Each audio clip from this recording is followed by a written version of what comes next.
back in January, but had some stuff go on. Couldn't do it, but life happens, and life moves on. Life happens fast. My buddy Brandon Fisher, we were just talking about, so I'm moving out. Today is Sunday, April 11th, 2021. I'm moving out on Saturday, the 17th. I've been at home since August 1st. Fuck, this phone's bothering me. August 1st, 2016. So almost 5 years. And Brandon was just asking me, he said when there's a big change in your life, you kind of take advantage of it and revamp everything, right? It's like if you're gonna paint the room, you already got to move everything, so let's change the carpet too. I guess it's kind of like whenever girls get their hair cut and then colored. New hair, new me. You gotta go crazy bitch. Go full crazy bitch. Yeah, I mean, in college, I had one room that that's where I studied all the time. I had a bed on. People used to joke that my room looked like a jail cell. I had nothing on the walls. I had a mattress on the ground, a desk, and some dumbbells. And I slept, meditated, lifted weights, and studied all day. And a real American Spartan. Like a psychopath. When I'd go out, I'd go drink like an animal and get retarded. But for me, it's like I could go home for Thanksgiving, eat and drink, and become fat and lazy for a week. But when I'd go back to Georgia and I'd go in that room, it was like Manchurian Candidate conditioning, like MK Ultra. I would just my blood pressure would change, like the way I all of a sudden it was just like work. And it wasn't negative, it wasn't positive. It was just that room I conditioned it. This is where I work. Right. And I'm so sorry. Do you mind if I jump in on that point specifically real quick? I think about that a lot. So, wait. Sorry. I don't know. I must have introduce who you are for everybody listening. Hello, everyone. My name is Brandon Fisher. I would humbly consider myself just an average American Joe, but I think none of us that are on this page are necessarily average American Joes. But I'm a dedicated student to the School of Life so far. I'd say I got mostly A's and a couple D's, but we moved on. And I was just telling my friend I was coming on the podcast the other day, and they're like, "Oh my gosh, how did that happen?" I was like, honestly, I just write down my thoughts to get them out of my head and put them into the world. And I must leave really good comments, so we're having a great conversation. Fuck yeah. But so back to what you were saying with so you were talking about having that association with that physical space. I think about that all the time. I got kind of two directions with it. When I was little, I remember I must have watched it on Discovery Channel or something, but there was this psychological point where if you're trying to think of something and you enter through a doorway into another room, you kind of lose the thought. Mm-hmm. And that's because there's a sort of association with the actual physical space you're in with your thought processes and everything. So you could be looking for something, walk into a room, forget what you're looking for, walk back, remember it, go get it again. And I always thought about that. And then pulling back to kind of today's world, dude, have you thought, I am mind blown by the fact that at least on the short term, companies have seen a productivity increase from everyone in the country now pretty much working from home.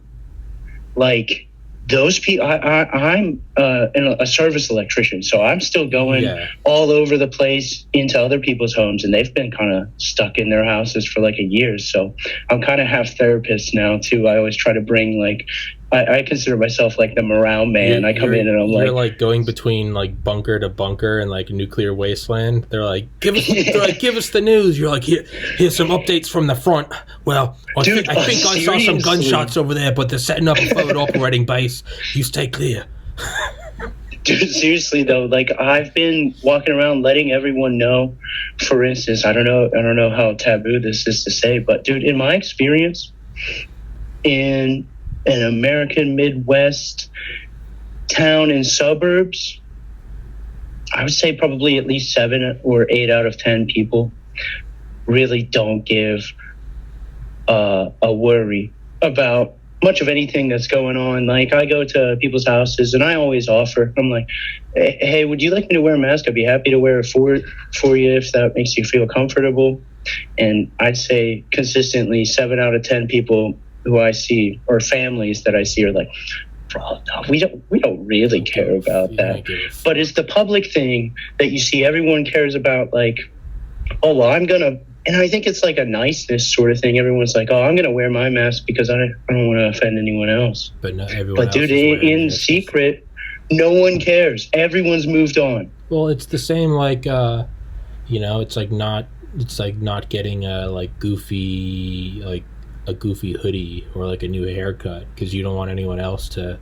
I don't want anyone else to think I'm goofy. But the reality is everyone's thinking, well, I think that's a cool hoodie, but I don't want to be goofy, right? It's the analogy I always use is it's the giving the presentation in front of class in like middle school.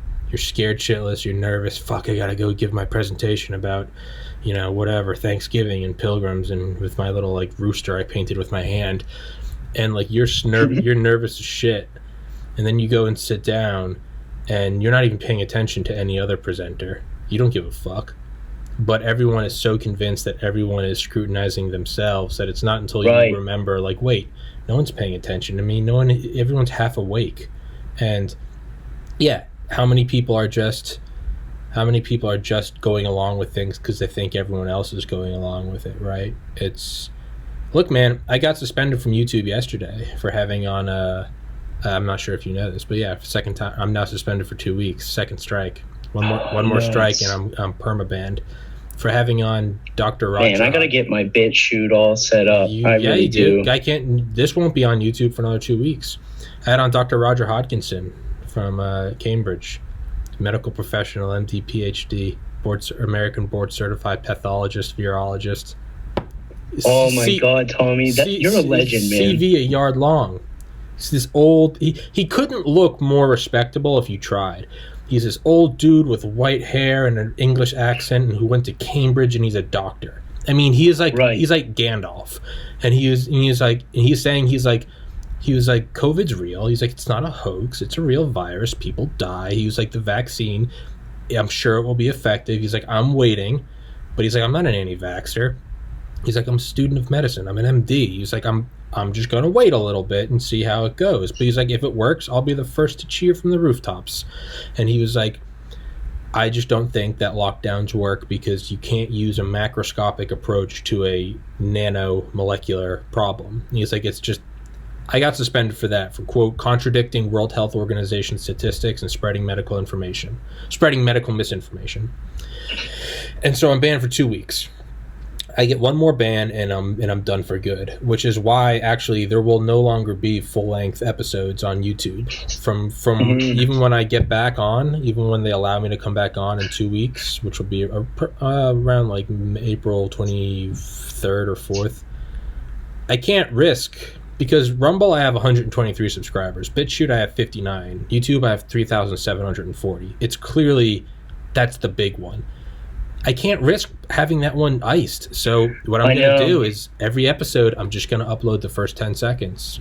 Hey, today, episode 414 with my buddy Brandon Fisher. Today we're going to talk about X, Y, and Z. If you're on YouTube, this will only be on Bitchutia and Rumble, and then it's just going to cut off. And I'm going to put the links there. They forced my hand. I can't it's not like they give a shit. I'm one channel with 3,000 subscribers. I can't keep playing because... Listen, when I had on Claire Lopez, the CIA veteran, and we talked about election fraud. And I know, my hero, by the way. She's I've awesome. been completely inspired by her, and I'm trying to live up to her vision.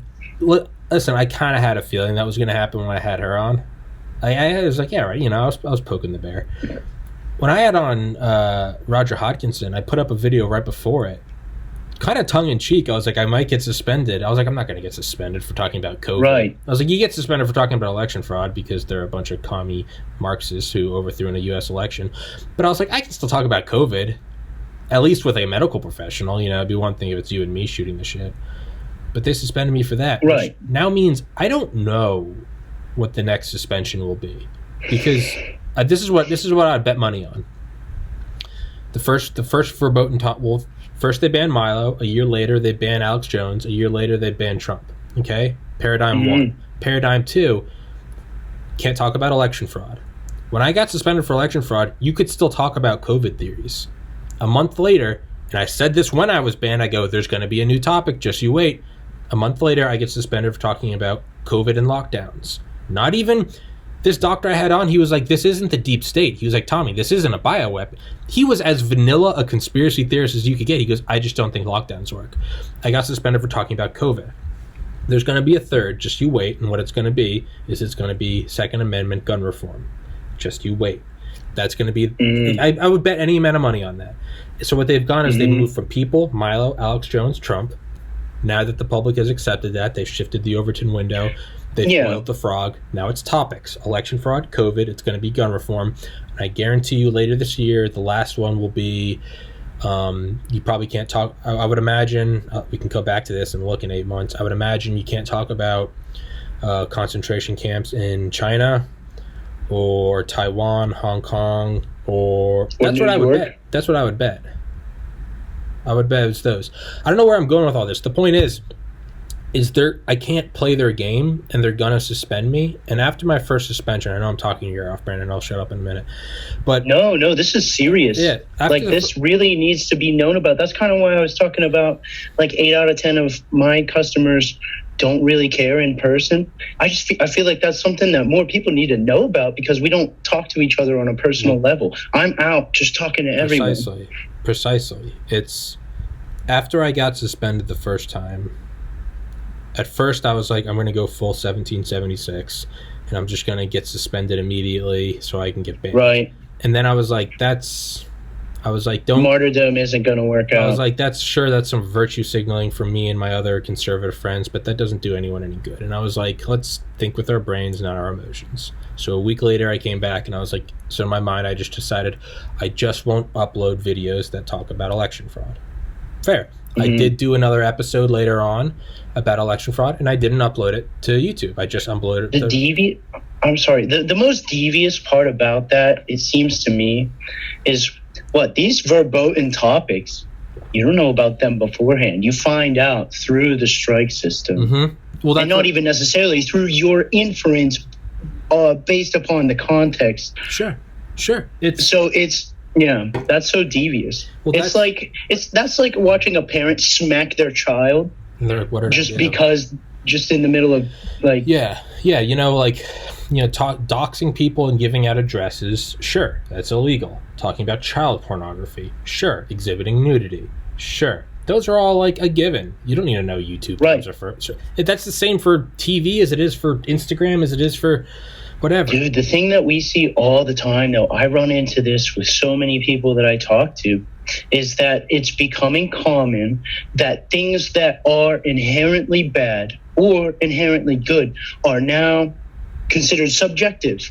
Mm-hmm. And so nothing is inherently good or bad. Like there are things in this world that simply are good and bad. Like if I smack you, it's going to hurt subjectively and objectively. Yeah, man. So what I decided was I was going to play the game of I just won't upload the verboten topics, whatever. Mm-hmm. After I got banned a second time, I began... for putting out medical misinformation from a top expert, as you pointed out, a CV a yard long. Yeah. Literally, this is frontline breaking news.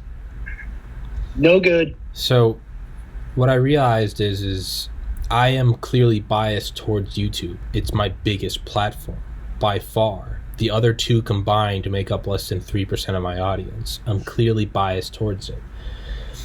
I found that I couldn't, this is a realization I've had in the last 48 to 72 hours, is I can't just avoid those topics and go, okay, I won't upload that video to YouTube. Because I am so biased towards uploading to YouTube because I want to keep the content flowing so my audience stays interested, by subject or subconsciously telling myself, okay, if we talk about election fraud, then I'm just not going to upload that video. Well, there's a part of me that's like, well, don't talk about it because I really want to upload a video. And now that's the end goal of all censorship, and it has throughout all of human history, is the end goal is self-censorship. Just get them to shut up and avoid it at your own. And that's what I realized, is I can't play that game, because now I won't be, and this isn't just some political patriotic chest beating thing. This is just like how I talk. So it's going to impact the actual quality of the conversation if we can't just flow. Because the whole thing I pride myself on when I email guests is I'm like, yo, there's no topic. We might start talking about Rwanda, but we could very well finish talking about Toys R Us and Legos. By putting things in that free field of topics and go, you can't of go a natural conversation. Well, now that actually starts to inhibit the natural conversation, whether it's COVID and election fraud or whether it's aliens and threesomes. So because of that, in conclusion, I'm no longer going to upload full-length videos to YouTube. I'm just going to do the first 10 seconds, because I personally cannot live with myself if I censor myself. I can't sit in front of this flag. And, Tommy, yeah, could I advocate from you that I think it would be best to go kind of along a Joe Rogan highlight approach, like a 10-minute clip you could record this once and just paste it on to the end of every video. Check out or like an actual message, hey, we're on the razor's edge of being gone. Get the heck over here. I have the links right there. Start your account. Save it on your computer. If you have it on a phone, make the little app icon by doing this. Yeah. See, I'm nervous don't even think 10-minute clips would work, because it's not just that I want to suck people over, because I can do that all day long. I know how to push people over. It's not that. Is if I do a 10-minute clip, let's say I have on Dr. Hodkinson again. I know you're risking it for the biscuit. What if something happens in the 10-minute clip? So I think what I'd have to do is episode 507 with Dr. Roger Hodkinson, a Cambridge MD. This podcast the full length will be on Rumble and BitChute. It cannot be on YouTube, because it might even be as soon as he starts talking, because YouTube bans everything. Donald Trump's voice is no longer allowed on YouTube or Facebook. I mean, good Lord in fucking heaven, that is from 1984. You vaporize people. You make them disappear. I don't know. It's got to start to get through the skulls of some people who are just like, yes, censor those conservatives. At a certain point, I mean, goddamn, you have to start to go, are we the baddies? You're censoring we've been saying this, though, since 2014. Yeah. It started way back, literally. They're going to wake up. People were making that point about Gamergate. Is this lady the bad lady? Are we the baddies? At a certain point, you just have to... And that's the other thing, is at a certain point, I can't continue to just bitch about it. I have to... so why can't I bitch about YouTube? Well, because Rumble and BitChute aren't big enough. Why aren't they big enough? Well, because all the creators are still on YouTube. Well, I am now technically a creator. I can't bitch about BitChute and Rumble not being big enough if I don't give them my priority. So they are now my priority. YouTube now gets the scraps. I can't bitch about YouTube being too big. It's the same thing about Rogan. Someone made a great comment. I stopped listening to Rogan when he went to Spotify. There's no moral stance. I was just like, it's another app. It's just... It wasn't popping up on your feed anymore. Exactly. And I was, and I kind of would join in on the dog pile. Oh, fuck Rogan, he sold out. But someone did make a great comment. Everyone was like, come back to YouTube, man, get your platform back. But someone made a comment, and I never thought about it. And it was, this is why YouTube can censor people. Because even when the biggest guy leaves, we are all conditioned to say, come back, come back. Well, here's a guy that took the initiative, and also $10 billion, but took the initiative and left. I can't bitch about YouTube being too big when people leave me to go. Not doing his part. Yeah, yeah. I mean, Spotify as the choice could be questionable, I suppose. Well, Spotify has now deleted 42. I think he gets the credit for taking the initiative, like you said. Spotify has now deleted 42 of his episodes, though. I know. I just saw something about there's more, even. Listen, man, the censorship will not stop. So you have to start now. I hate it because I've built up 3,700 subscribers, and it's been difficult as fuck over the last 16 months. But you know what? Just I'm going to blink my eyes, and 16 more months are going to go by. So I might as well just start building up Rumble and BitChute.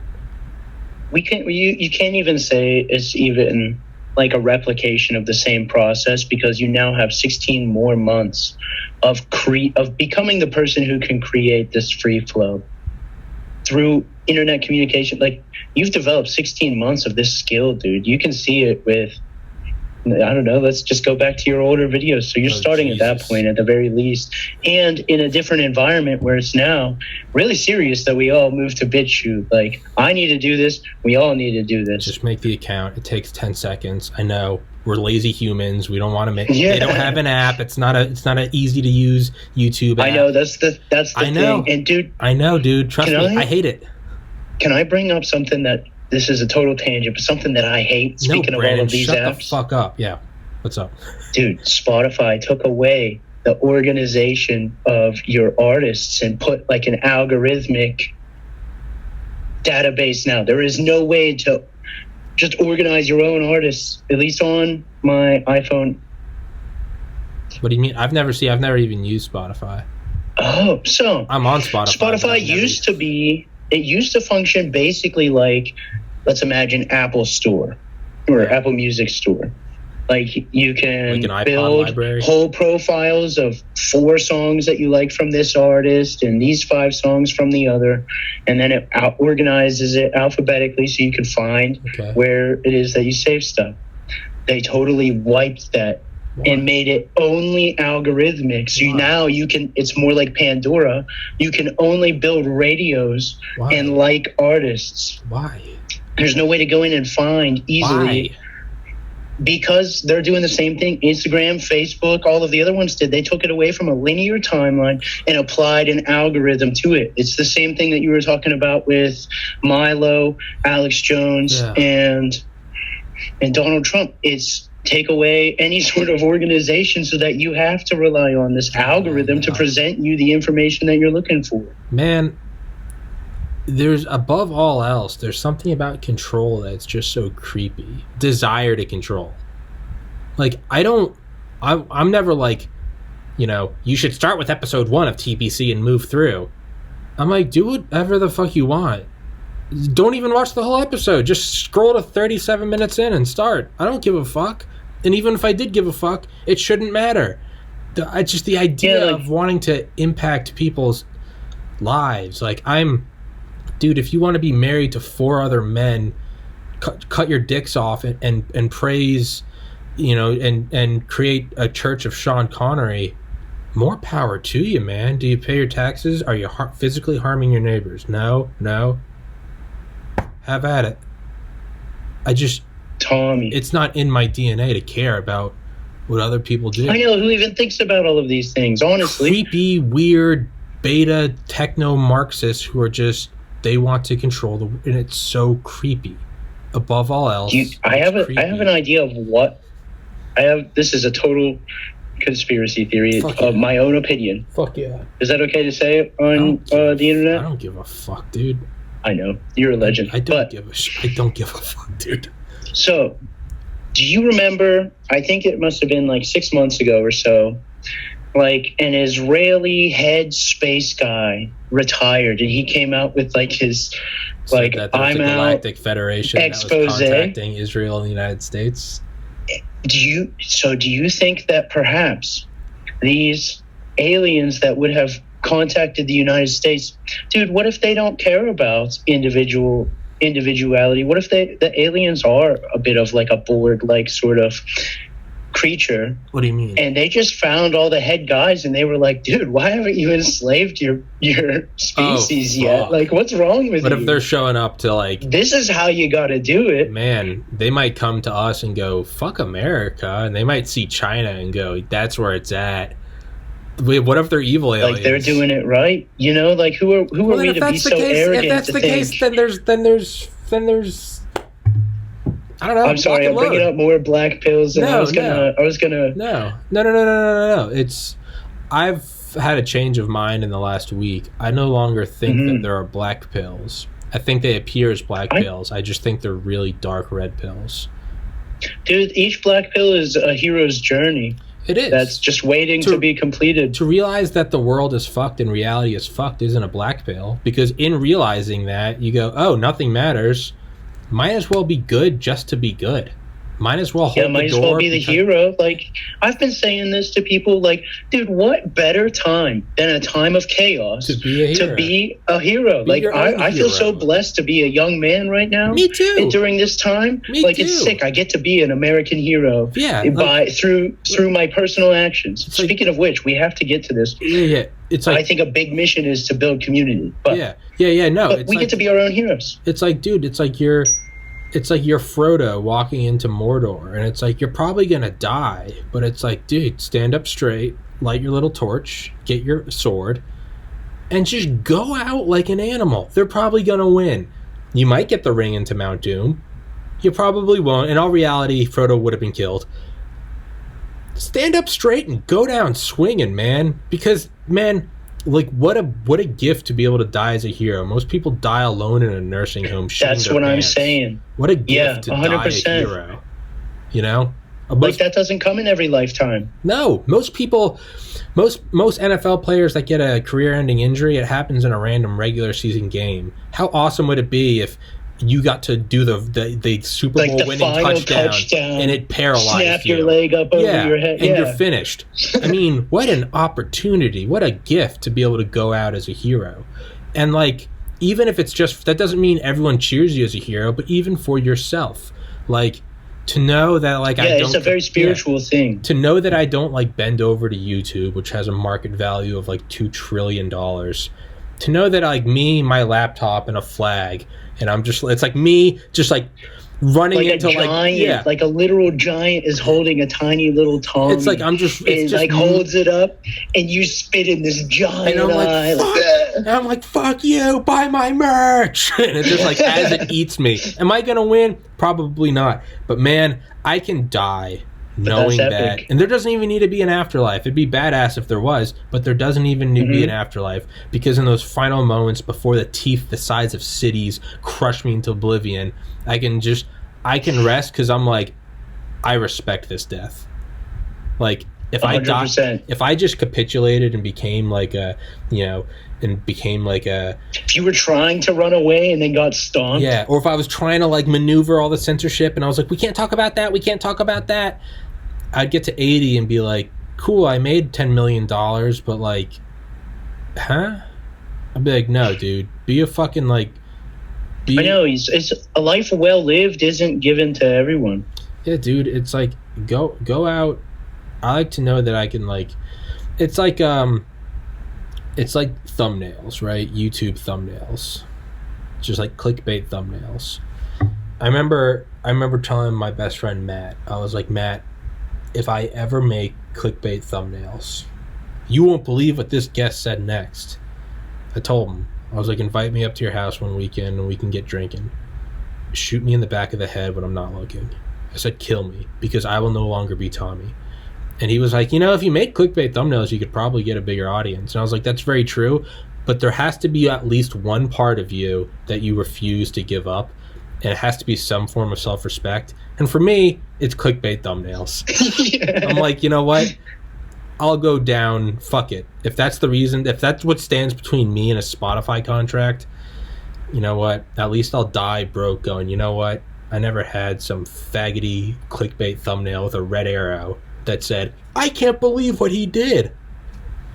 I'll die in peace. And when I'm in Valhalla with Patton and Alexander the Great, they'll be like, good on you, kid. Honestly, that's honorable. But I was thinking to myself, I'm like, I could kind of bend on like a clickbait type, but then you go to the red arrow in the face like this, and I'm like, I understand. It's a hill worth it. It's the simple things in life that really are worth it. Choose one red line. My red line is that. That's just my red. I'll talk about aliens. My red line. I'm sorry, dude. No, you're good. But my big personal red line, dude, I can't tell you. I have, as just a stranger helping fix people's houses, I've had now 3 like young teenage girls come up, and I always, like I said, I'm like the morale man, so I check on everyone and I ask them how they're holding up. 3 now young, like 13-year-old girls, I ask them how they're holding up, and they look at me and they're like, not good. Jeez. And that's, that's kind of the heart of what I wanted to get to too. Like, yeah. Let's get to it. my red line has been covering your facial expressions is going to create a generation of psychopaths. I had a mom the other day tell me, sorry, he's not good at saying hi because he has... That's what Dr. Hodgkinson said. He was like, the biggest thing, he goes, it's not the economy, it's kids growing up without seeing facial expressions. He goes, who are we to rob a baby of a stranger's smile? To us as biological bipedal mammals to learn facial expressions. Like, I feel like that's honestly a big intention of... Seems intentional. If not pre-intentioned, well capitalized upon. Yeah, probably the latter. Probably not planned, but capitalized along the way. Mm-hmm. Yeah. But I'm a solution-oriented person, and I'm always like, well, especially after what we watched happen over the last 6 months, I thought to myself, I was like, well, it is clear to me... Election fraud. We're not on YouTube anymore. Yes. It doesn't matter. You can say it. Election fraud. Sorry. I'm trying to deprogram myself. That's a phenomenal... Mm-hmm. Yeah, election fraud. When we watched when we watched standing be refused, and if there was a serious good faith effort to address these concerns, then it would be a different story. But what we have seen is a denial even of a good faith effort to look at the story. Yeah. It's blatantly in our faces in every single level. Dude, if Trump lost fair and square, then that'd be whatever. It'd suck. Right. But whatever. Right, 100%. It's kind of whatever now. Yeah, everyone's like, all right, well, if that's the game you're going to play, all I see is everyone's like, oh, this is getting serious. Yeah, it's yeah, but sorry, so what you're saying, what we've seen in the last 6 months. I'm sorry, too. No. Community? Yeah, so I think solution-oriented wise, so we watched all of that happen, and it's like, all right, it's clear we're along for a geopolitical ride that has been cranking its way up to the top since the 60s. Just and we're literally like right about at the top, and we're like, ooh. You're right, it's like the roller coaster. Uh-huh. And it's just it is so obviously clear at this point with the amount of people who have now awakened to the reality of what's going on. We're about to reach that tipping point and go down whatever the slide takes us. What are we actually going to do about that as individuals? Not too much, dude. We're along for the ride. But what can we do? I think it's historically validated and just logical. The greatest hedge against physical insecurity and turbulent times is to have strong face-to-face relationships with our actual neighbors. Like, face-to-face relationships immediately supersede politics. Like, the internet is what has kind of allowed everything to become so extreme. Like, I would be considered an extremist due to my internet thoughts. In real life, I get along with literally everyone. Yeah. Like, yeah. I just like to take care of people. I'm an electrician. That's like, I get purpose out of taking care of people. Yeah. Just generally. Yeah. No, it's So I think like going back to the historically validated point, like we've seen throughout every turbulent time in history, the communities that took care of each other were the ones that made it. Mm-hmm. What was the early America? It wasn't government taking care of people. It was literally local communities. That was your safety net. That's the safety net before the government safety net was established, is just actual relationships. Like, people used to take loans from their masters that they actually knew and worked for, and their master would invest in them to build them as a person. And then, like, if you have a personal relationship with someone that you took a loan from, dude, they'll come at you with a hammer and break your knees, Like, you're going to pay it back. You take a loan from your bros, they're going to find you. Yeah, they're going to do disgusting, horrible things to you at the very least. Things. At the very least, they're going to fuck with you, right? Mm-hmm. Yeah. No, I wanted to say, based online, if you just looked at online, you'd be like, Tommy's some fucking far-right Nazi. But, some of the guests I have on frequently, Ernie, Roger, Aaron Shepard. He's my other good friend. He went to med school, dropped out, and then went and joined NASA. Warren Esch Peter, the guy who's sending memes to space. Those are all super liberal guys, and to me, that's kind of like an early, what I would imagine is what you're saying is, I make sure to stay in contact with them because I start to build up this boogeyman in my head where I'm like, all liberals are out to get, and then I talk to my friends and I'm like, well, not him, he's a moderate liberal. And then I talk to a second one, I'm like, well, not him, he's also a moderate liberal. Well, after 5 straight moderate liberals from completely independent social circles all over the United States, at a certain point you have to go, are these all exceptions? You know? Right. Are these all exceptions? Yeah, no, and that's something I kind of think we got to realize. Like, most people are just normal people still. Yeah. Who are these? Just crazy, trying not to bother anyone else, honestly, and it's causing a lot of problems. That people won't stand up for themselves. You know, it's kind of like Tesla car crashes. You know, did you see in the news a Tesla crashed? It was on autopilot. It crashed. What do you think about that? Well, why is that news? Well, because it was an autopilot and it crashed. No, it's news because that never happens. Teslas don't crash on their own. Did you get it? Well, even more than that, it's news because someone somewhere took the energy to think about writing that, too. No, but think about it. But why did they do that? Because they knew it would lead. Why did they know it would lead? Because it's news. Okay? Did you hear about every car crash in San Antonio and Boston and Portland and Atlanta? No. Why not? Because car crashes happen every day. Exactly. So when a Tesla crashes and it makes the news, to me, that just says how safe Teslas are. A plane crash makes the news because they don't ever happen. So to me, when I see some far-right neo-Nazi or some leftist fascist member on the news, at a certain point you got to go, wait, this isn't the norm, because if I saw this every day it wouldn't be on the news.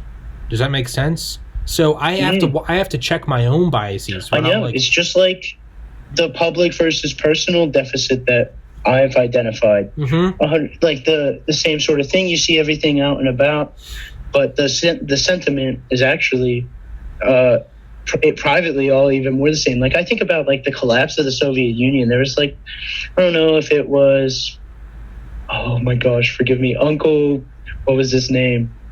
The Soviet defector, Yuri. I don't know if it was Uncle Yuri. Yuri Bezmenov, yeah.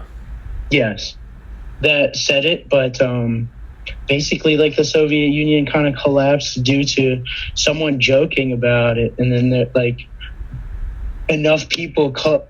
It started with like 1 and 2, and then everyone was like, we're all sick of this. And so they, like, it was literally just, it was this buried sentiments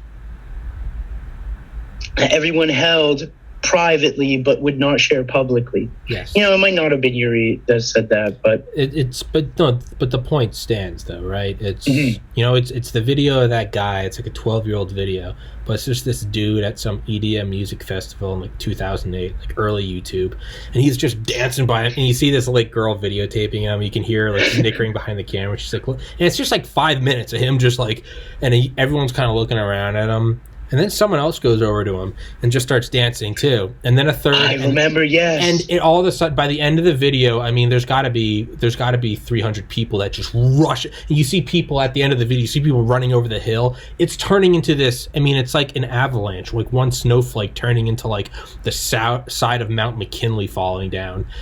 I can't help but feel that like that's what's going to happen with people leaving like YouTube or big tech. Everyone knows it's censored, and I can't complain about the censorship and then not go join the crazy guy dancing. I just have to start dancing. And it's already, 413 episodes, 3,700 subscribers. I've already got like a small mosh pit going. You just have to keep dancing. And you hit the tipping point where it can go both ways. The Marxist roller coaster that's been rising since the 60s, it could be the other way too. There could be this, it's been rising since November 3rd. This whole fuck this, what you're gonna ban me? You banned the president. You're passing executive orders. And honestly, I see that a lot. Yeah, you're passing executive orders about cops being able to come into your house without a warrant and seize your guns. No amendment is absolute. No amendment is permanent. I think you're starting to see the other side. This, I don't know if we'll win, but I think it's in our DNA as Americans. That's like, You know what? I'd rather go Certainly. down. I'd rather go down swinging the flag, saying like, share, and subscribe, and have the monster eat me, than just bend over. Well, it's like Claire was saying even the other day. Like, it was emotional for you, and it was emotional for me. Like, the spirit of tyranny. It can't. Yeah. Will not overcome the American spirit of freedom. And I wouldn't even. It's fundamental. Might as well be like as true as the sun's going to come up tomorrow, and the day after that, and the day after that. It's like Alan Watts once said, like, of course the good guys are going to win in the end. It's baked into reality. It's 2/3 of the time. He's like, it's going to seem like all is lost, and then everything gets good. Yeah. No, it's another thing he says. He's like, life couldn't be bad, because then it wouldn't exist. He was like, the universe, it's here to play. And he's like, of course it's going to seem scary. He's like, because that's what makes a good ride. He's like, you ever watched a movie where you're like, no, like the good guy has to die. You have to be like, oh fuck, right? It's Gandalf is killed. Frodo, seems like he's not going to make it. Because that's a good movie. Why else would you watch? Right? What are the best it's a story dreams? Worth telling. What are the best dreams? Are good dreams where you're like banging a hot chick and you win the lottery? No, those dreams suck because you wake up from them. You know what are good dreams? Horrifying dreams that you wake up from. You go, oh my God, it was just a dream. Those are good dreams, right? Good dreams are bad dreams. Bad dreams are good dreams. And I'm going to tie exactly what you just said back into, you had mentioned earlier, like the anxiety that you feel at your third grade first presentation in front of everyone. I think that anxiety is simply a misnomer, just like you're identifying these dreams where you wake up, you're like, oh my gosh, it was just a dream. Thank God. That anxiety, you could reinterpret it as simply being excited and alert and prepared. And that's a total it's like a total reframe that changes the whole context of the situation. It's like, oh, I'm excited about doing this. My body's ready. It's energy. Yeah, it's excitation. It's like what Brian Regan said. He was like, whenever you feel like butterflies, he was like, continue to do what you're doing. Whether it's asking out the girl or whether it's quitting your job because you're worth more. And it was when he was on Rogan, and Rogan was like, why? And he goes, because every good memory in my life, the best memories in my life that I can count on like one hand, are all preceded by butterflies. Asking my wife to marry me, having kids, doing stand-up comedy, Man, what a guy! I know, what a like I remember kind of just the sentiments of him being interviewed. I love Brian Regan. I started listening to him in like 6th grade. He's an animal, but I always thought that was great. I can't see the numbers. Yeah, I can't see him. No, I'm still holding the box because I can't see the numbers. I don't know what the weight is, and I don't know what girth means. Just take the package. What do you want from me? But yeah, Brian, you're an imbecile. Imbecilin'. Bought a box and 2 boxes and a donuts. Goosen. Legend. So real wholesome comedy. Yeah.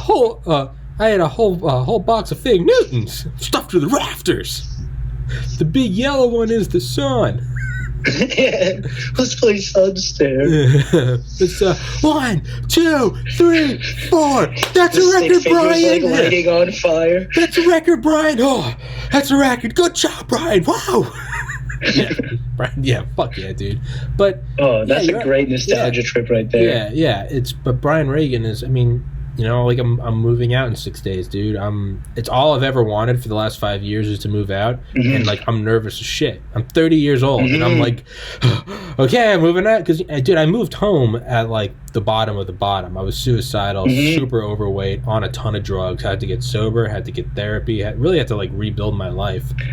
Dude, I'm sorry, I'll just say I relate to that. I had a similar process too. I get it. I think that's what forges you, though. I think it was on the other side of like that depressed bottom of the bottom, dark night of the soul. Oh yeah, man. I think it's just required for internal growth. You can't. It's like the body knows that you're going to put all of this energy into character development, and like if you were a caveman and you went out and you were wasting all this energy on character development and you try to stab a tiger and it ate you, you're done. Yeah. So what does your body do?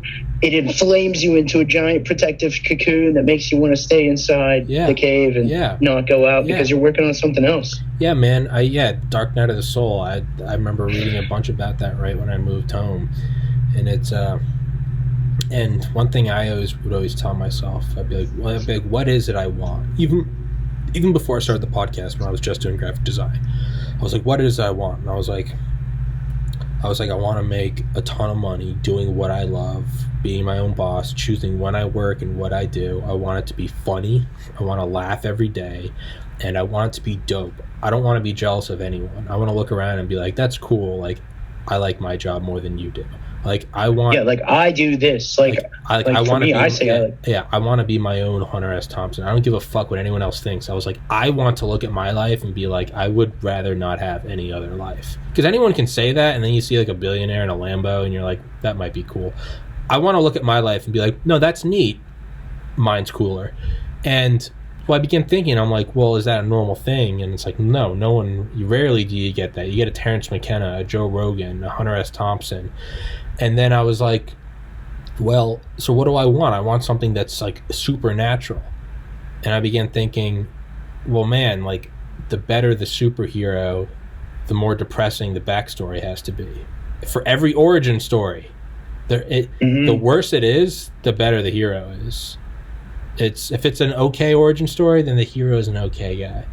If it's just like a truly depressing origin story, that's how it's God S tier superpowers. Exactly. It's like your whole planet got destroyed in a race-aside. Exactly, and that's how you get Superman. I mean, Tom Brady, dude, right?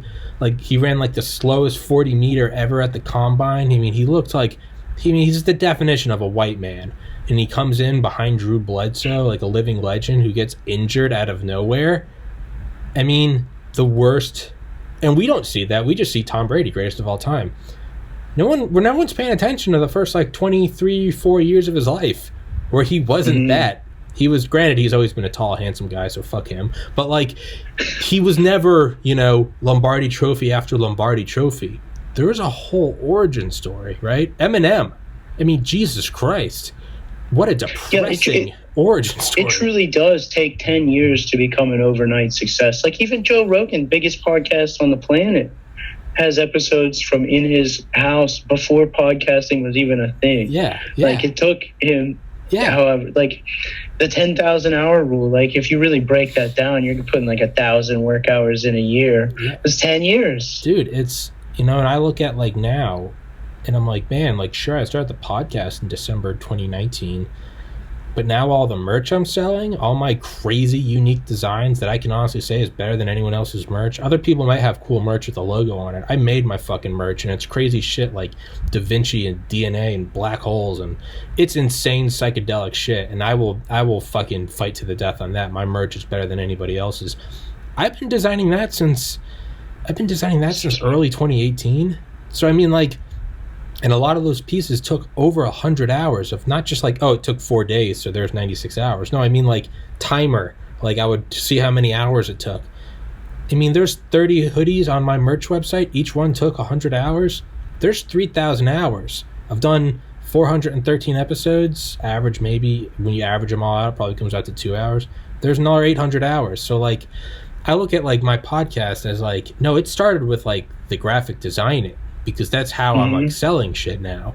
Is not only that, the back end SEO. I remember you talking once about learning about storage as you've continued to upgrade through. Oh yeah, having to store your backlog. Like that's a whole new field that you delved in and sorted out. Like, all about. You can't see it, but behind there's 100 terabytes on the desktop, all synced up with all the. Look, if the ATF came in here, they'd arrest me. The number of wires. Yeah, I mean, you just need the You need like the Faraday foil to surround it. Well, no, I have a safe. I have a fireproof, waterproof safe, and inside of it are a bunch of shockproof, waterproof, dustproof hard drives, wrapped in Faraday wrapping.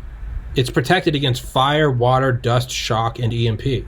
Like, I've developed this whole new. Now I know how to store shit to the point where it's like, man, down the road, maybe I don't even make my money off TPC. Maybe I turn my storage thing into a Bitcoin bank. I mean, shit, if you have Bitcoin, where else would you want it stored? Mine can survive an EMP. How many EMP-proof places are there in the United States? Dude, or if not Bitcoin, start working on storing dispensary money, because that can't be stored in banks. That's what I mean. I always thought that would be big business. Like, start an actual cash bank for dispensaries and get, like, the Dale Comstocks to come just hang out. Mercenaries, yeah. Like, literally, you will not get... Only the dispensary will get this money. Yeah, well, that's what I mean. It's like, dude, like, who knows? Maybe I turn that into a Bitcoin bank. Like... Man, there's one, two, there's three. Oh, I understand too. The storage, huge. There's three fireproof levels. There's 5 waterproof levels, and there's 3 Faraday cage levels. And at the core are 6 identical hard drives, so 6 have to fail. The only thing I wonder if we get to Faraday level protection, is Bitcoin, the network's done, isn't it? So it's then, like, what are you going to plug that? What computer are you going to plug it into? Unless someone has it saved. It's, hey man, I have a crypto Fort Knox, but I use it for my podcast, not crypto. That's one thing I think of, man. If there's how many EMP protected places are there? NORAD, Mount Weather, the White House, both Air Force Ones, and I would imagine big corporations. They're like centers. I'm sure they've taken that into consideration. ExxonMobil, Apple, Google, Tesla. I'm sure that they've all got air-gapped EMP areas. But the vast majority of content, songs, Spotify, videos, memes, Instagram, it's all fried if there's another Carrington event or a CME. My logic is man, I now wait for the EMP. Not really, because it would fuck up our society, and I would probably... How I learned to love the EMP. How I learned to stop worrying and love the... It actually wouldn't work, because the amount of, like, social unrest, I would probably die from a marauding band of, like, scavengers. But I joke about if there was an EMP and everything went off... Man, you're doing the good work for humanity, at least, for historians. At the very least, man. Hey, man, the victors write history. If everything's wiped out and they just find my safe, the only history is going to be the history as documented by me. So, like, this is going to be the Library of Alexandria. It's a nuclear blast would still take it. But that's my goal, actually, is I decided, like, as the years go on, just kind of as a fun, like, passion project on the side, I'm just going to keep upgrading the vault. Like, I want to just literally, like, bury an 80-foot square concrete block. No, I was thinking, like, if I get dumb money, like, one thing I'm going to do is, like, I'm going to build, like, not for me to survive, because I don't want to survive a nuclear apocalypse, but just, like, what if I just built, like, a bunker, like, 100 feet under bedrock, and just... With, like, a presentation stand at the top so that you could just embrace the sunlight. Yeah, and I was thinking, like, they're always making new hard drives, like, experimental ones where it's like, I don't know if you've ever seen them, but there are hard drives made out of, like, crystal and stuff that they think won't degrade for a million years. I was just thinking, like, as my life goes on, just as, like, a sort of, like a Zen garden or something, it has no purpose. You just kind of, like like a bonsai tree. Yeah. It's like, I'm just gonna keep Van Gogh's art. Yeah. It wasn't for his lifetime. No. I'm just gonna kind of keep fucking with it. There's gonna be nothing. It's just gonna be my podcast. It's not like I'm storing, like, Wikipedia. I just want to do it to see if I can. Ultimately, what I'd like to do is put it on some irradiation-proof hard drive and launch it into, like, deep space. Just finally get out of the solar system. So even if there's a supernova, and I just want some alien race to find it. That puts you on the level of, like, 3 other things: Voyager Elon 2. Musk, the U.S. government, and the Soviet government. Terms of, I'm a human that has my things in space. We've been here. That's kind of my end goal, is to throw some hard drives in, like, up, down, like, in, like, 6 cardinal directions from Earth, and just let them travel. Just let them travel. And I can only hope in a million years some advanced species is like, what the fuck is this? It lands on some Yeah, and they find it mining planet though, Yeah, and like it's an just- aliens, yeah. toddler slave laborers. Like, what's this? like 2001: A Throws it. Space Odyssey. Or not even. It might just be like an advanced civilization finds it, and it's just some like Gobekli Tepe. They're like, what the fuck is this?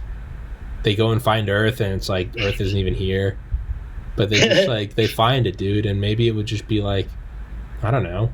It'd be like uncovering Pompeii and finding like the bodies. It would just be like some spacefaring species is like, here's this podcast, and you know, it's Dude, you would be the fulfillment of Roger's narration.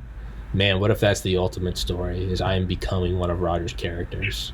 Now Just we're like really getting Will into Ferrell? Alan. Yeah, now we're really getting into some Alan Watts shit. Have I met the author who is writing my existence? Now, Yeah. now it's getting weird. Possibly. Maybe. I mean, dude, your existence is, as an author would write it right now, hanging out with Dale and the boys. dude, I'm so proud. Thanks, man. Dude, I've said before, I'm starting to think that none of it's real. Because it I seems know, a little honestly. too it seems a little too A little odd. strange. How did I get on a guy that walked on the moon?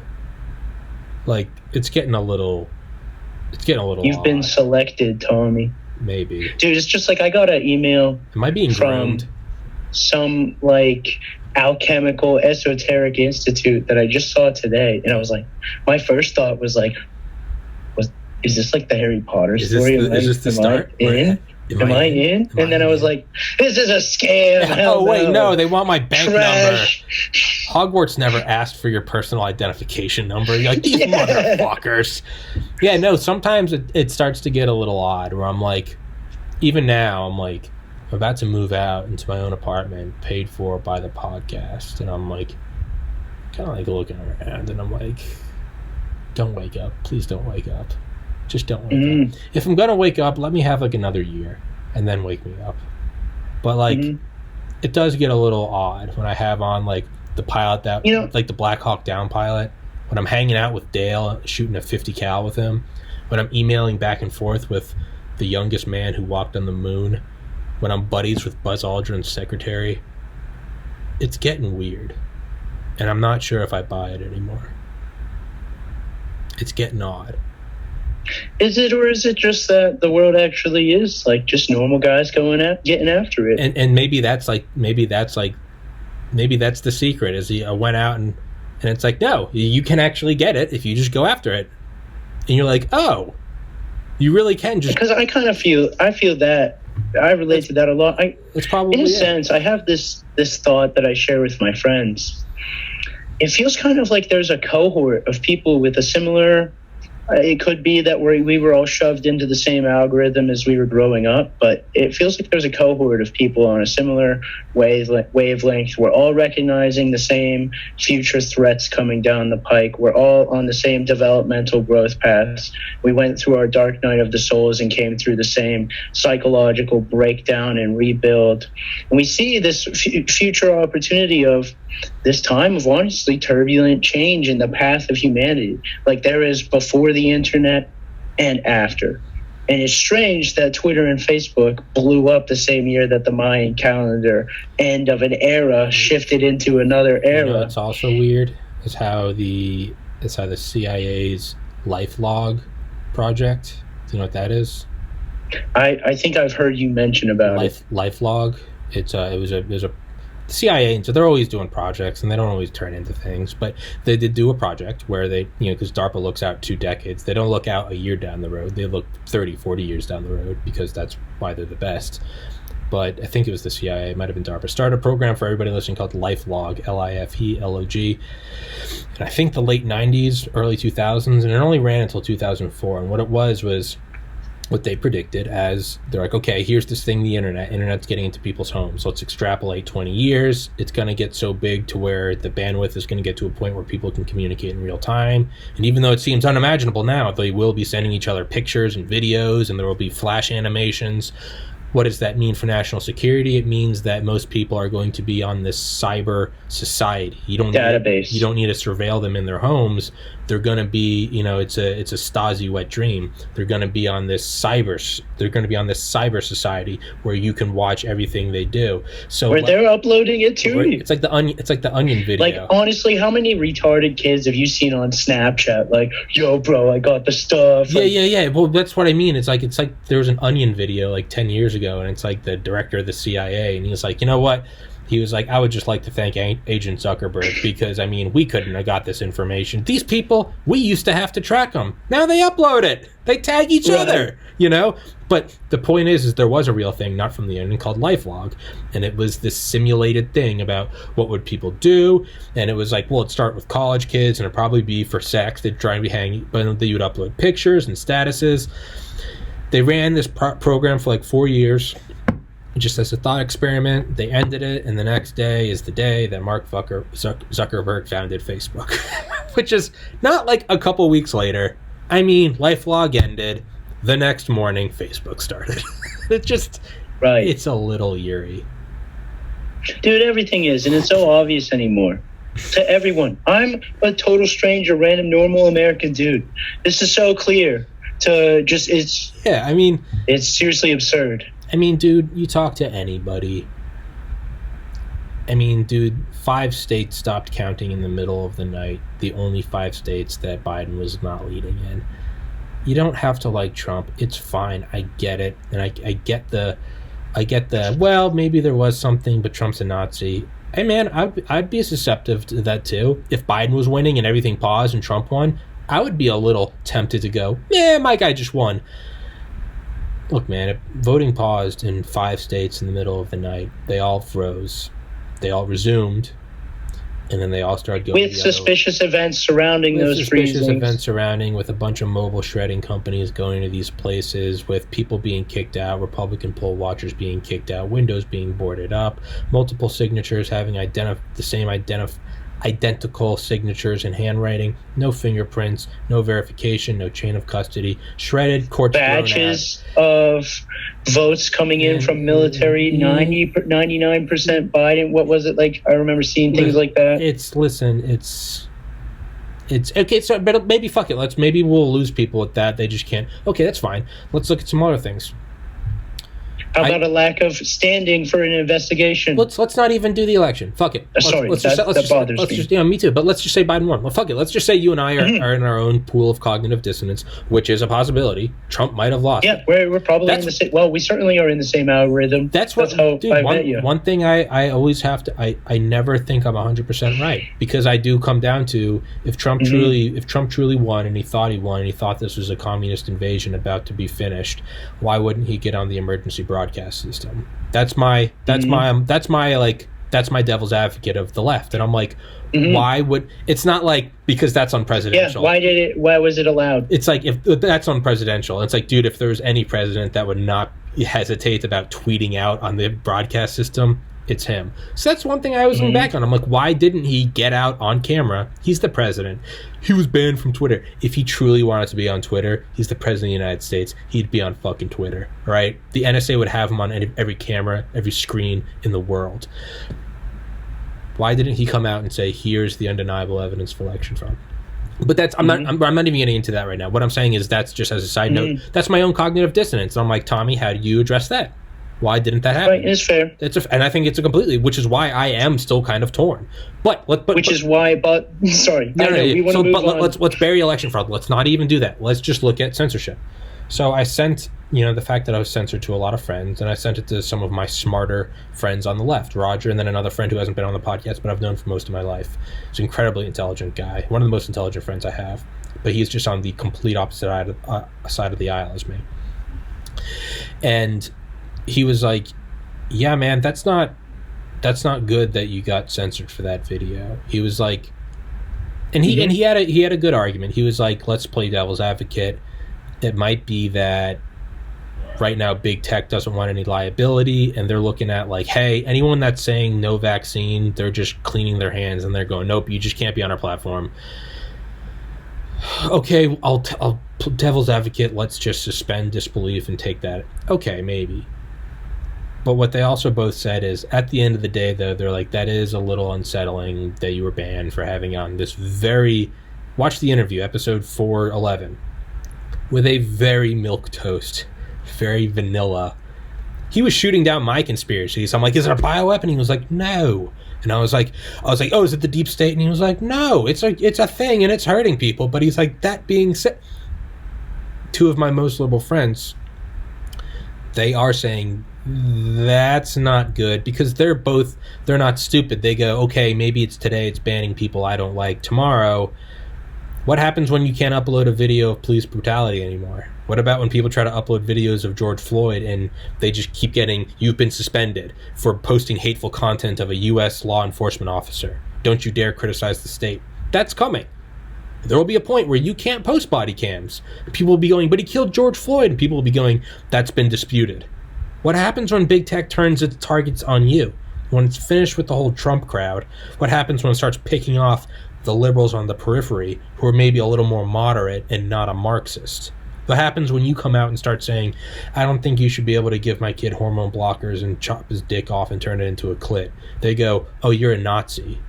And you can't upload anymore. You can't, you're shadow banned. You get strikes on your account. What happens then? That is what I think some people are starting to see on the left. And I say that because I talked to several of my lefty friends yesterday, and that was their conclusion. They're like, I get why big tech banned it. Maybe they just don't want any controversial shit about the vaccine because they don't want death on their hands. Sure, I don't believe that, but Voltaire said the sign of an intelligent person is someone who can entertain an idea without believing it wholeheartedly. I'll entertain it. Sure, why the fuck not? Even my liberal friends are saying that's not good that you got suspended. And they're all smart, and they're like, because what's the next topic? You start with election fraud, you move to COVID, the next one will be gun reform, and they probably won't care about that. But eventually, it's going to come back to you. And now my liberal friends that maybe like higher taxes, what about all of a sudden when the government says, now we're doing 95% taxes? And you go, that's a little too much. Well, now you're a Nazi. And there are no more conservatives to stick up for you because we've all been banned. It's a slippery fucking slope. But I generally think that we're not going to see, the revolution isn't going to be televised. We're not going to see a waking up to censorship on big tech, because they're going to censor the waking up. That's one thing you have to realize. Is so it's kind of like you meeting people when you're doing jobs. Is in my mind, I'm like, everyone's just okay with me getting suspended for having on Dr. Hodgkinson. Well, I step out of the panopticon of big tech, and I text it to liberal friends. I'm like, what do you think of this? And they're all like, without a doubt, 100% across the board. I texted 8. 2 primarily, but 8 total. Across the board, 8 out of 8. They're like, that's chilling. That's not good. You're not going to see that. If any of them came out and made a status on Facebook and said, hey, that's not good, they would be banned. Yeah, that dude gets sniped. That's what I mean. So you're not going to see the waking up to censorship on the platforms doing the censorship. If you get censored and someone else goes, why did he get censored? That guy also gets censored. So it's... In conclusion, that is why I'm wrapping my hard drives in Faraday cages. People are fucking... Mark my words, dude. You know, imagine a year ago if you had said, hey, they're not going to let you go to church, and in Canada, they're even going to build chain link fence around churches. You'd say, you're fucking high. You're higher than Alex Jones. Well, that's a reality now in Canada. So I don't know when it's coming. There's going to be a time, mark my fucking words, Sunday, April 11th, 2021, 3:11 p.m. Eastern time, you're going to have a limited number of external hard drives you can own. Why do you need to have data that everyone else can't see? What are you hiding? What's illegal? Porn?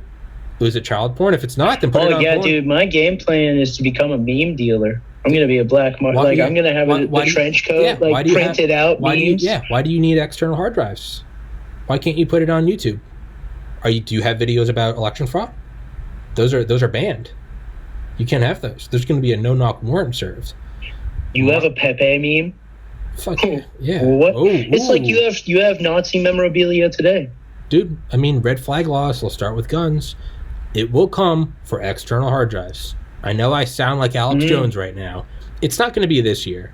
I don't think external hard Dude, drives you know are what's probably crazy? They're coming for seeds, private sale seeds. That's what I mean. So it'll be by 2025, 2026. There's going to be a run on hard drive storage, just like ammo. Mm-hmm. You won't be able to buy bigger and bigger hard drives. You know, another big news I got to tell you.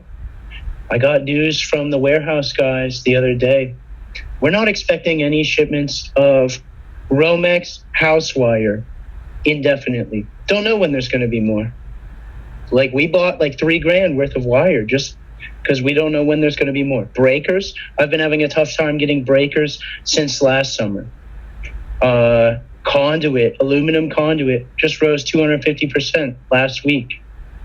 I think a lot of these things that have been like, I think we're just seeing the beginning, like, rumbles of the earthquake of the last year. Going up the roller coaster. It's getting to the top. It's getting to the top. Now, ultimately, where I think this ends is either all-out war or you got to go to Mars. Mars is going to be the new free land that the Pilgrims go to. They just say, fuck it, the whole thing's fucked. We're going to a new land. We might die on the journey. We might die settling it, but it's worth setting up a new country. If that's the honestly, case, I'll be content. I'm going. I'll be content being an asteroid miner, jerking off in asteroid porta potties. Yeah, dude. Why even jerk off in a porta potty, dude? Who's going to arrest you? Go jerk off in public. I know, dude. I'll fling literally me into space. I'll just come into space and it will go forever. The escape velocity of your cum shot will just go forever.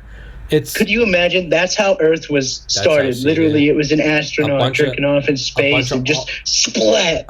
Life happened on Earth. A bunch of alt-right meme lords who got tired of their commie dictopia, so they went out to the mining rigs outside of Jupiter on some ExxonMobil station. Asteroid. And we're out there just jerking off, and that's how life is seeded. Literally. Yeah, man. You know, up until probably about yesterday morning, I had always said, fuck no, I won't go to Mars. I'll die here on Earth. I'll happily watch videos from Mars. Man, if America falls, there is no other place to go. There is no other bastion. It's going to be a commie 1984 dystopia. Yeah. It's going to be worse than anything you can imagine. It's going to make the Holocaust look like a cakewalk. It's going to be weird transhumanism, enslaved. It's going to be they're going to dissolve the nuclear family. Kids are going to be raised in like units of 1,000 in districts. It's going to be run by robotics and genetic engineering. There's going to be, from birth, you're going to have a Neuralink implant. You're never going to have your own thoughts. It's going to be hell on Earth. I'm going to strap on a spacesuit and go to Mars. Mm-hmm. I'll be a pilgrim. I'll put on my pilgrim hat over my helmet, and I'll get some like wooden clogs or whatever the fuck they wore, like the belt buckle on their shoes. And I'll start a Thanksgiving on Mars. And maybe there's Native Americans on Mars that are going to kill us, and we'll have to wipe them out. And I'm prepared to do that. Little rock creatures. Yeah. Oh, like that movie Apollo 18. Yeah. That movie is terrible. I couldn't even watch it, dude. I could only watch clips. Granted, it's a good one. When I found it, I was super high. I could probably watch it. Yeah. I found it like 5 years ago. I was watching clips of it, and I was freaking out. The little rock creatures. They did a good job, dude. Yeah. Like, it really is a good horror movie. Dude, I love that scene when it's like the rock samples are on the ground. And he's like, what's that? And he's like, that must have fallen off. And he like hits him and he goes, how did that get there? And it's just that moment of like, what do you mean? It's like hold on. To me, that was the moment I had on election night where it's like, oh, 5 states. And I'm like, whoa. What is this? It's when you're the only 2 people on the moon and your rock sample somehow gets from the table to the floor. I mean, you got to go, how'd they get there? Well, just don't worry. No. There's no one else on the planet. How did that get there? We need to stake out a perimeter right now. Like, yeah, man, I'm just going to go to Mars. I'll bring my hard drives. And, we'll just fling it into space. I'll let a couple go as we're flying there. No, just kidding, because we're going to be heroes and save America by developing strong communities. But that might be saving America. I don't have a devil's advocate argument for that right now, but... It might be that, though. I know, dude. It might be that the aliens are saying, like, I can't believe you guys haven't enslaved your planet yet, you stupid retards. Like, let me show you. It might be that the aliens are showing up because they're starting to see. It's like you throw your kid into the pool, and he's trying to swim, and once you realize he's not going to make it, you go over and pick him up. You're like, all right, and the kid's crying and coughing up water. Maybe the aliens are here because they're like, all right, you guys tried to avoid communism. You got pretty close. But we're sputtering, we're coughing and crying, and they're banning our speech, and they're going, all right, you guys got close. Maybe next time they're going to come in and be like, here's the technology to escape the planet. Maybe they're coming in to give us the lifeboats. They're like, you got pretty close. You got pretty close. You got the election stolen from you. If you had avoided that, you would have made it into the next level. But we've seen this happen vigilant enough. Yeah, we've seen it happen a million. They've seen the kid drown. We've seen it happen a million times. You have a thing called China. China's going to take over and it's going to save everybody. Blah, blah, blah. They're like, we know the ending. So right now we're the kids sputtering and crying, and they're like, you guys got close. You did avoid the first big one, October 1962, Cuban Missile Crisis. We almost came down, but we were very proud of you. You managed to get back above the water, and we were all like, wow, he's growing. They got away with, They only dropped 2 in 1945. They almost killed everybody in 1962. We had our eye on you on 9/11, but you guys got through. All right. Yeah, it looks like we're going underwater. Our nose is going underwater. We're coughing, we're crying. And they're like, okay. And the alien parent's coming in, and that's what the Tic Tac UFO is. It's literally the lifeboat flying around, and it's like, all right, guys, we're dissolving the world. It's, they activated Elon. Elon was the sleeper cell. Honestly. They're like, all right, Elon, bring him home. Elon's the big brother. They're like, all right, bring him home. Elon, so he's building the rockets. He already has all the schematics, and he's just like, all right, I'm bringing him home. He just clicks the button in the mountain in his backyard, literally lifts up, and just picks him up. Just like, they snap their fingers, and all the security at Area 51 vanishes, and they're like, all right, go get the toys you need. There's the free energy. I mean, dude, so, I don't know. I know. And it truly is just absurd. So absurd that we could somewhat seriously entertain these. That's the thing, is I'm only half joking. I know. Yeah. But what do we do on an individual level? I'm sorry, but I just think this is so important. I think we have to seriously just say hi to our neighbors. I think it's so simple as walking up and saying, hey guys, I know, honestly, I've lived here my whole life and I've never talked to you, but I've been thinking a ton over this past crazy time, and I think it's important to get to know each other, and I'd like to meet you. I'm Brandon. I'm the electrician from down the street. Is there anything I could help you with? Yeah. Let me get to know you guys. Yeah, I think that's very important. And I think you're going to hate me, but we're going to have to do a part 2. No, that's perfect. It's perfect timing, I think. Okay. I just wanted to nail that. No, because I know you have a thing you want to present, and we kind of just bullshitted for 80 minutes, but it's like 80. No, it's amazing. I'm so glad to chat. Yeah, man, it's like 80 degrees in this room, and I have another guest coming up after this. And then for everybody listening, there's going to be, for about a week, there's probably going to be no episodes. I'm moving out. It's the anniversary of my brother's death coming up, so I always take that day off. I got to pack. I got to move. And I'm just kind of giving myself a couple days for any other stressors so there's probably not going to be episodes till probably starting around 420 again, but which is actually kind of funny. I'm going to try to do episode 420 on 420. That's amazing. Yeah, but I figure, how many times does that happen? Now the question is, are you going to go full Joe Rogan and go 420-tastic and get high as fuck? No, I'm not going to get Dave on. I think that would be awesome. Who? David. Sorry. Who? David, your SES friend with the long hair. Oh, I was trying to think. I was like, because I know several David. I was like, what the fuck are you talking about? Yeah, I should have said that. I was like, what? Yeah. I think that would be a great high cast. Yeah. Now I'm gonna have on my buddy Duran, episode 1. Because he's been commenting. Oh, amazing. He's been commenting lately. He's been 25, and I've been like, what are you doing? But I realize he's counting down till 420. So he'll be like 81 episodes left, and I'll be like, Duran, what are you doing? And finally, he was 15 episodes left, and I was like, you bastard. He didn't even ask me. I was like, would you like to be episode 420? He was like, I would be honored. And I was like, all right, you can go. But he was guest number one. I'm excited. He was guest number one. That's amazing. So I'm going to give him that honor. But, yeah, man, it's getting hot as fuck in this room. But, yeah, new studio. New studio. It's going to be my bedroom. I'm going to get sound paneling for the walls, so the audio is going to get even crisper. I'm going to get some gigabit Ethernet, so hopefully I can upload faster. And then whenever the M1 Mac comes out, 16-inch this summer, I'm going to get that puppy. I'm going to get that fast and furious son of a bitch. And you've been looking forward to that new computer, dude. That's exciting. For a while, because this one, I love it. She's faithful. But, you know, it's kind of like cars where they do like in the factories where they test like the suspension. They have the machines that just do that for, you know, around the clock, and they're like, it breaks after 11 million shocks.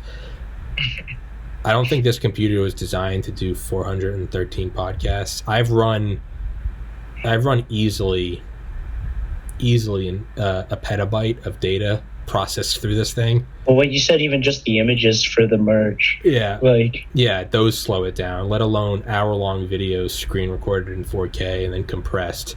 I've easily gone through no the petabyte, that was way exaggerating, sorry.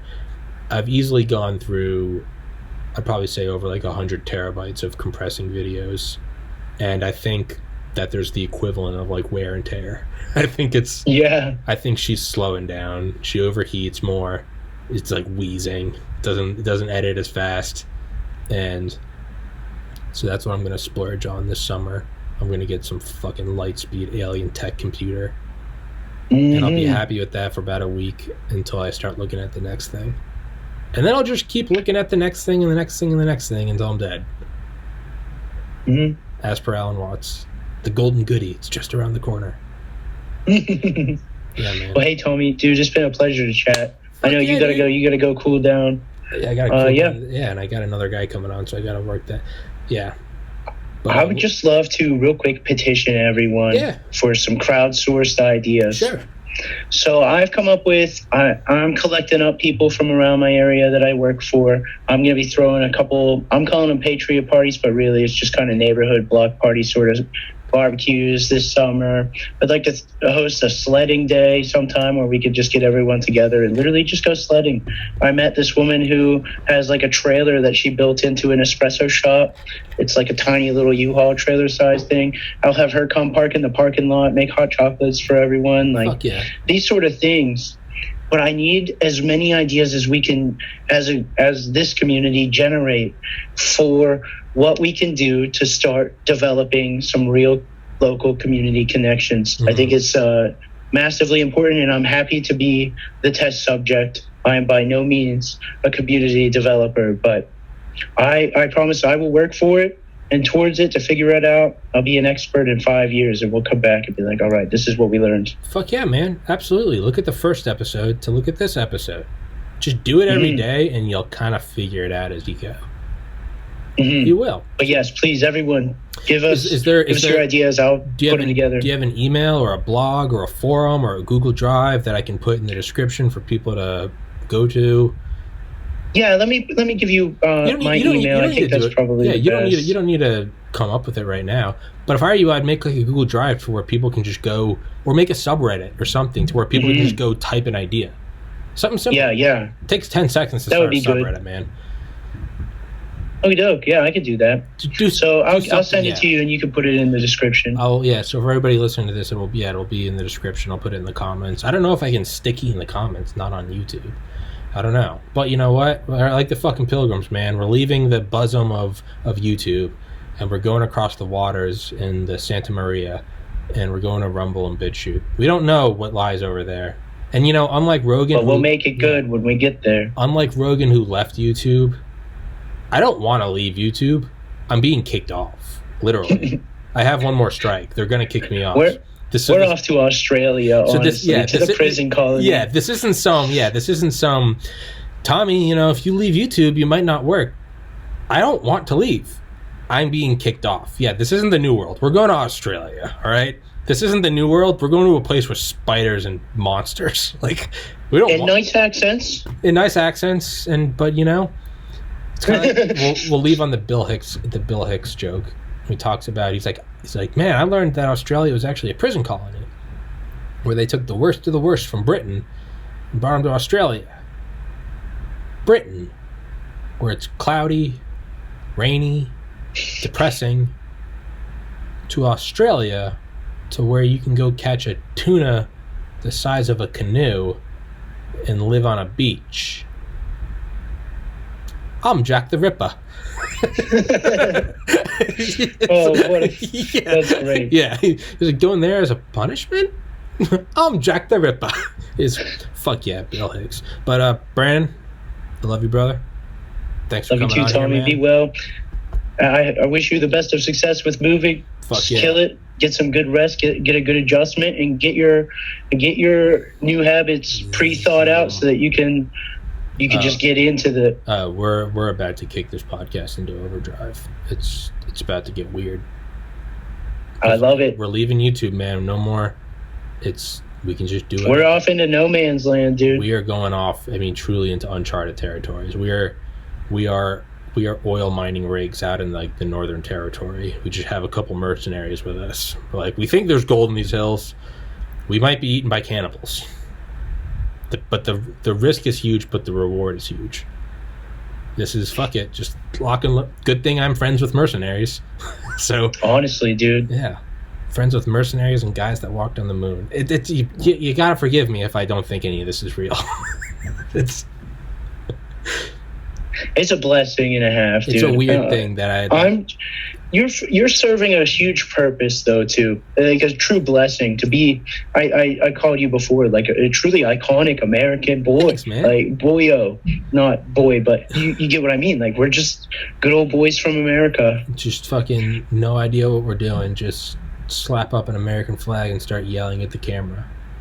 Mm-hmm. And as I always say, anyone listening, yeah, I lean right. Yes, I like Trump. And yes, I'm conservative. I have on anybody in my podcast. I practice what I preach. I believe in free speech. If you want to come on here and tell me why Biden's the best president ever, come the fuck on here. And I'm not even going to hey, I don't mean come on here and you better bring your facts. I'm not even going to debate you. Come on here and convince me. I don't give a fuck. My mind's open. I keep my mind open. You want to come on here and tell me why China's the best? I'll listen.